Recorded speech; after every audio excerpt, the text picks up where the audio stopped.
OTT और theatre तो एक प्लेटफॉर्म है जिस पे एंड पे फिल्म जा रही है। मेकर्स पे डिपेंड करता है, फिल्म मेकिंग का प्रोसेस पे डिपेंड करता है, एडिटिंग टेबल पे फिर कट रहा है बन रहा है वो डिपेंड करता है। बट मेरी बकेट लिस्ट की बात करें तो हाँ, बहुत सारे एक्टर्स हैं जिनके साथ मैं काम करना चाहूँगी, चाहे वो शाहरुख खान सर हों, आमिर खान सर हों, रणबीर कपूर सर हों। मेरे पास एक ऐसी कहानी आई थी जो एज एन एक्टर मुझे बहुत क्रिएटिवली सेटिस्फाई कर रही थी, जिसमें मेरे पास करने को बहुत कुछ था। मुझे जॉन इब्राहिम सर के साथ काम करने का मौका मिल रहा था। दिग्गज एक्टर्स हैं जो इस फिल्म में परफॉर्म कर रहे थे। मेरी पहली 3 फिल्में जो मेरे पास आई वो मैंने चेज नहीं की, मेरे पास आई। मेरी खुशनसीबी है ये चीज़ की इतने इंटेंस कैरेक्टर्स मिले और इतने अच्छे कैरेक्टर्स मिले, and I am very very happy if someone says Sadhya, first of all, welcome to INS. Thank you so much sir. And सबसे पहले आपसे जानना चाहेंगे कि डिप्लोमेट इतनी बड़ी हिट हुई तो आपने एक्सपेक्ट किया था कि आप इतनी बड़ी फिल्म करी है? इतना एक्सपेक्ट मैंने नहीं किया था, बट ऊपर वाले का बहुत शुक्र है कि ये चीज़ हुई। ये ऑडियंस का प्यार है और हमारे मेकर्स की, हमारे को एक्टर की, सबकी मेहनत है जिन्होंने इस फिल्म में अपनी जान लगाई। और बहुत शुक्रिया दर्शकों को जिन्होंने इसे प्यार दिया और एक्सेप्ट किया।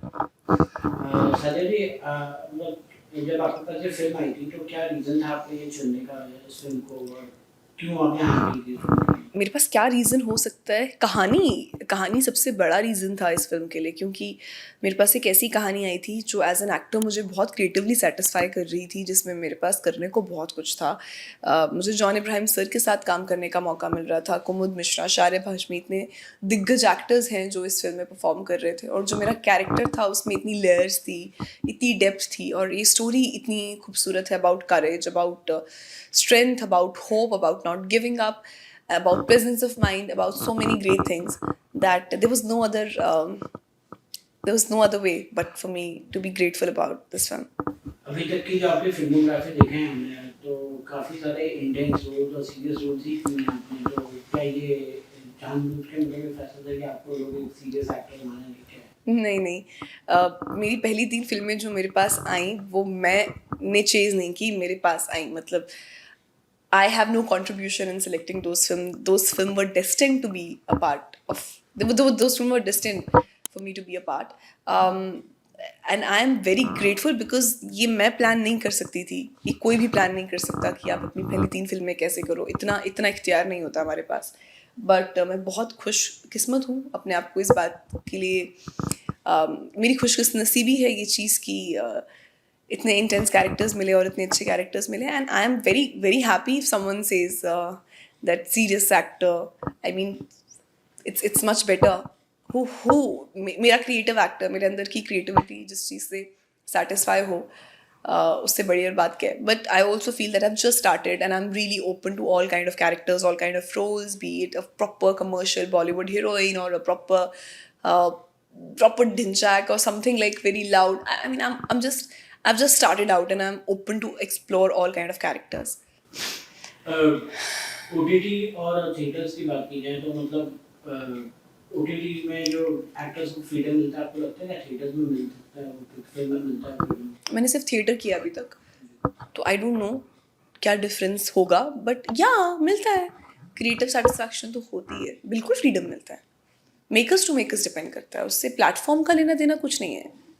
आपको लगता है कि एक एज एन एक्टर मतलब कि एक आर्टिस्ट को ओटीटी में दिखाने को बहुत कुछ रहता है कंपेयर टू फिल्म्स?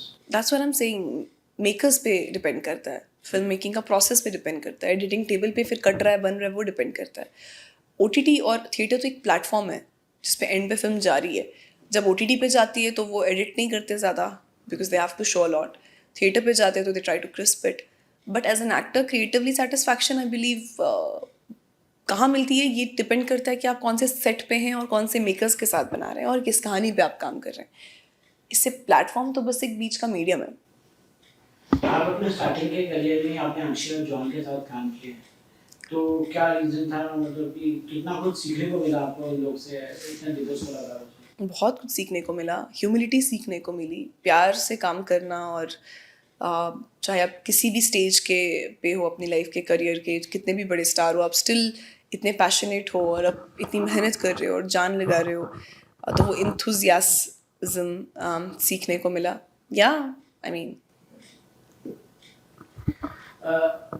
कहानी की बात की जाए तो और अब अपनी स्क्रिप्ट को मतलब कि आप कैसे चुनती हैं, स्पेशली जब आपने इतनी बड़ी सक्सेसफुल दे चुकी है, तो अब कितना प्रेशर है आपको अपनी सही फिल्म चुनने का या सही फिल्म पे स्क्रिप्ट हाँ करने का? बस ये है कि अगर कोई कहानी दिल को छू जाए तो बिना सोचे समझे ज़्यादा कर लो। बस दिल को छूने की बात है, अपने गट फीलिंग को। Like I have always been someone who listens to my gut very strongly. I and yeah, that's the whole thing. But yeah, I also look at the, like, I'm very calculative also. I also see who's making, what are they making, how much interested are they in the project, how much passionate are they about the project, what is their core fundamental behind making this I'm very calculative in all those aspects, so मैं वो भी सब देखती हूँ. But eventually at the end of the day I make sure that but it all depends on the opportunity ना, आगे से क्या फिल्म आ रही है, कौन सी स्क्रिप्ट्स आ रही हैं. एज अ न्यूकमर आपकी बकेट लिस्ट भी होगी, तो बकेट लिस्ट में और किसके साथ काम करने का आपको मौका मिला? अभी मैंने शुरुआत ही की है, तो मेरी तो बहुत लंबी बकेट लिस्ट है. इसी ऑफिस में कितने सारे चेहरे हैं जो बकेट लिस्ट के हैं. कुछ कुछ बकेट लिस्ट आपकी पूरी होती दिखती है, मतलब कि जैसे कपिल शर्मा के साथ काम करना या अशोक कुमार के साथ, तो मतलब ये बताएंगे उन फिल्मों के बारे में आप करना है? ज़्यादा कुछ नहीं कह सकती क्योंकि अलाउड नहीं है. जी जी बिल्कुल, वो फिल्म शूट हो चुकी है, वो हमने ख़त्म कर ली है, and that was one of the best experiences of my life. And next one I am just going on floor next month. That's all I can say about these two films. But मेरी bucket list की बात करें तो हाँ, बहुत सारे actors हैं जिनके साथ मैं काम करना चाहूँगी, चाहे वो शाहरुख खान सर हों, आमिर खान सर हों, रणबीर कपूर सर हों. All the actors that I've seen and watched growing up, and I really want to work with them, and that would be so nice because we've seen them, we've grown up watching them. It would be so nice to learn from them. John और अक्षय में ऐसी कौन सी qualities आप देखती हैं कि आपको अपनी लाइफ भर आपको मेंटेन करना है और आपको वैसे काम करना है? काम करते रहना ही उनकी सबसे बड़ी क्वालिटी है. गिव अप करना ना उनकी ये क्वालिटी है. पैशनेट रह के अपना काम करना उनकी ये क्वालिटीज़ हैं जो which I'm learning, which I'm just trying to grasp. दोनों प्लान्स बहुत करते हैं सेट्स पे, तो ऐसा कोई प्लान्स आपके साथ किया था कभी? हाँ किए थे, थोड़े बहुत करते रहते थे. आई थिंक उनकी पर्सनालिटी इतनी जॉली है, इतनी फनी है that it's very good to be around them. Lastly आपसे जानना चाहेंगे कि क्या मैसेज देना चाहेंगे अपने फैंस को? यही कि प्लीज़, अभी डिप्लोमेट थिएटर्स से उतर चुकी है, नेटफ्लिक्स पे चल रही है. कुछ स्क्रीन्स हैं थिएटर्स के जहाँ पे अभी भी चल रही है, तो प्लीज़ देखिए और प्यार दीजिए, और the more the merrier, and please keep the love coming, and I'm extremely grateful for the love that you have sent, and the love that you're continuously giving since the time it has released. I'm grateful to you guys. Thank you.